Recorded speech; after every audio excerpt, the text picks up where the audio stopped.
Mga idol, ito tingnan nyo naman po itong sinishare po sa inyong may lingkod.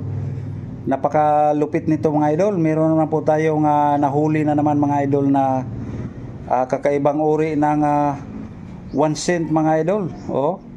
United States of America 1905. Wow, napakamatagal na nito mga idol. Ayan po 1 cent. Doon po sa long form video natin, meron po tayong sinishare doon na 1 cent din. Kung tawagin yun ay penny. Ito naman po, kakaiba rin mga idol. Napakamaganda mga idol. Napakaluma talaga. Bihirang-bihira na lang po yung mga ganitong uri na koleksyon mga idol. So sana nag-enjoy din po kayo sa sinishare po natin sa araw na ito. So thank you.